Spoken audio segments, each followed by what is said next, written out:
super excited for this film. I used to be a bit of a Five Nights at Freddy's fan. Like, I played some of the games, and I would always try to catch up on the lore. Now, I'm not as big of a fan, but I am very excited to watch this film. See what I think. Recently fired and desperate for work, a troubled young man named Mike agrees to take a position as a night security guard at an abandoned-themed restaurant, Freddy Fazbear's Pizzeria. But he soon discovers that nothing at Freddy's is what it seems. Okay, I'll give you guys my thoughts, and later, either the day I upload this video or the day after, I will have a review for the second movie. Okay, I do have problems with this film. Okay, first things first, I'm just gonna admit this. I like the Matt Pat cameo. I thought that was pretty fun. And it's cool to see these animatronics in their live action format. And I think it's a really interesting concept. And surprisingly, I did feel pretty invested in this film. One of the things that really lowers ratings a lot for me is when I'm watching a film and it feels like it's just dragging on and I'm not very invested. And I feel like most of the time I was quite invested in this film. And it was really fun with that. And it was very interesting. But I will have to admit, these characters, I want to like them, okay? But, like, the decisions that they make. And when I get into spoilers, I'll get more in depth with that. And I'm just gonna outright say it. Scares weren't my favorite. I think they were alright. I wish they could have done more. Because, I mean, when I think of the game, when I've played it, like, horror games scare me. Most of the time, horror movies don't scare me too bad. When I play the games, I like to get scared. I like some jump scares. And this had some, they weren't my favorite. I'm not one who thinks that this movie should be rated R. I've heard a lot of people wanted this film to be R-rated. I like how it has a PG-13 rating, but I would have enjoyed if they would have done an unrated version of this film. I mean, maybe they have. I don't think they have. I'd have to look into that. Because there were some scenes that I really wanted expanded so that we could see more of what's happening. I have watched this film before, and I think I liked it more that time. On to spoilers. If you don't want spoilers for this film, you probably shouldn't watch this rest of the video.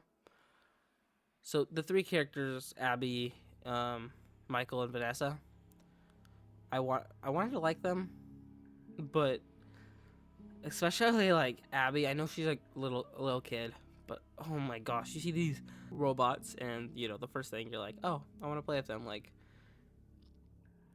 it feels like I've seen a couple movies where you have these kids and they're like playing with these imaginary friends or dangerous looking creatures like animatronics.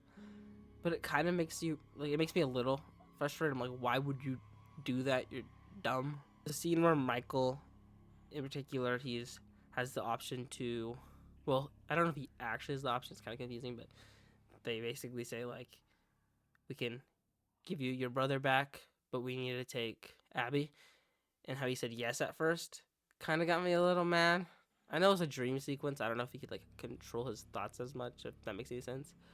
And Vanessa, like, what? She tells Michael, you know, to let Abby play with these animatronics.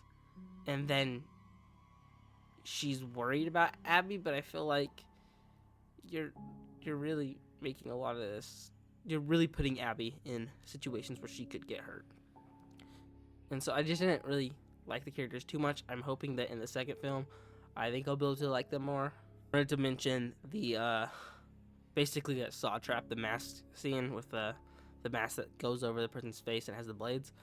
And in the beginning, when you see the guy, you don't really get to see the mask go through.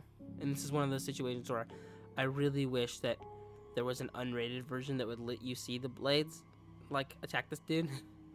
I think there's some grisly scenes that would be really interesting in this film if it had an unrated version.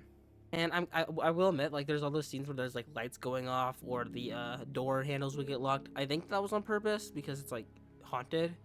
I don't know for sure because I'm not as invested into the FNAF lore, the FNAF universe. And so it was a little confusing for me. I'm like, why would this not happen? But it didn't really affect my rating too much.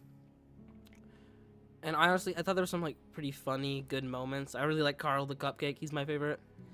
And the scene where the guy's driving and Freddy gets in the vehicle, I thought that was pretty funny. And for these complaints that I've made, if there's some like logical explanation, because like I said, I'm not fully into the FNAF universe. I don't know everything about it. I would really like you guys to explain in the comments if you understand a little more than I do, because you probably do if you like FNAF a bit more than me. Honestly, I do have decent hopes for the second movie. I hope that they'll improve on things that kind of bothered me a little bit in this film. But overall, this film is 3 stars. I want to give it 3.5. I think I'm just gonna have to give it 3 stars this time. But I would recommend this film, especially since if you want to watch the second one. You probably want to watch this first. Okay, those are my opinions. Bye.